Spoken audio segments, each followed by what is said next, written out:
কিন্তু একটা কথা মনে রাখেন, এই বাড়ি এখন খালাম্মার কথা উঠে বস। সব অন ইসলামিক কর্মকাণ্ড। কার এত বড় সাহস? কে পার্টি করে? অবশেষে সালাউদ্দিনের সৎ মায়ের মনের আশায় পূরণ হয়ে গেল, কারণ সালাউদ্দিনের সৎ মা কিন্তু উকিলকে ম্যানেজ করে সমস্ত সম্পত্তি তার নামে লিখিয়ে নিল। সেটা কিন্তু সালাউদ্দিনের বাবা বুঝতেই পারল না। অন্যদিকে কিন্তু মঈন ও তার বউকে ঘুমের ঘরেই তালাবদ্ধ করে রেখে চলে গেল। তাই বলে কি এবার সালাউদ্দিন তার সম্পত্তি পাবে না? আপনাদের কি মনে হয়? হ্যালো সুপ্রিয় ভিউয়ার্স, আসসালামু আলাইকুম। কেমন আছেন সবাই? আশা করি সবাই ভালো আছেন।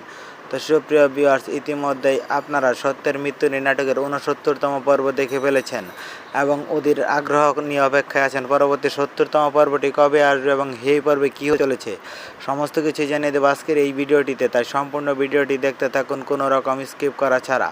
আর হ্যাঁ সুপ্রিয় ভিউয়ার্স, আপনি যদি আমাদের এই ছোট্ট চ্যানেলটিতে নতুন হয়ে থাকেন তাহলে অবশ্যই চ্যানেলটি সাবস্ক্রাইব করে পাশে থাকা বেল আইকনটি বাজিয়ে রাখতে ভুলবেন না। আপনাদের ছোট্ট একটি লাইক, কমেন্ট, সাবস্ক্রাইব আমাদের নতুন আরও একটি ভিডিও তৈরি করতে উৎসাহ দেয়। আর হ্যাঁ সুপ্রিয় ভিউয়ার্স, আপনারা কারা কোথা হতে আমাদের এই ভিডিওটি দেখছেন সেটি কমেন্ট করে জানাতে ভুলবেন না। আমাদের পরবর্তী ভিডিওতে আপনাদের নামগুলো কমেন্ট সহ পড়ে শোনানো হবে। তো আমাদের গত ভিডিওতে কমেন্ট করেছিলেন চট্টগ্রামের সাতকাহিনী থেকে মুনতাহা, সিলেট থেকে সাথী আক্তার, জান্নাত আরা কিশোরগঞ্জ থেকে, সৌদি আরব থেকে আনোয়ার, মালয়েশিয়া থেকে আজমল। আপনাদের সকলকে অসংখ্য ধন্যবাদ কমেন্ট করে আমাদের পাশে থাকার জন্য। তো সুপ্রিয় ভিউয়ার্স, আপনারা কিন্তু দেখতে পেয়েছেন সত্যের মৃত্যু নিয়ে নাটকটি অনেক বেশি জমে উঠেছে। তো এই নাটকের পরবর্তী পর্বে আরও ধামাকা হতে চলেছে, যেখানে আপনারা দেখতে পাবেন সালাউদ্দিনের সৎ মা সমস্ত সম্পত্তি নিজের নামে লিখে নেওয়ার পর এবার কিন্তু সালাউদ্দিনের বাবাকে অপমান করছে, তাকে কিন্তু বাড়িতে কোনো মূল্য দিচ্ছে না।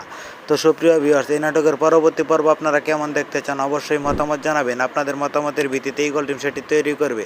সালাউদ্দিনকে কি তার বাপের সম্পত্তি বুঝে পাবে নাকি পাবে না সেটিও জানাতে বলবেন না। তো সুপ্রিয় ভিউয়ার্স, এই নাটকের পরবর্তী 70তম পর্বটি আসতে চলেছে আগামী মঙ্গলবার বিকেল 3টার সময় ইগল ড্রামা সিরিজ ইউটিউব চ্যানেলে। তো সবার আগে নাটকটি দেখতে চ্যানেলটি সাবস্ক্রাইব করে পাশে থাকা বেল আইকনটি বাজিয়ে রাখবেন। তো ধন্যবাদ সবাইকে, ভালো থাকবেন, সুস্থ থাকবেন, আল্লাহ হাফেজ।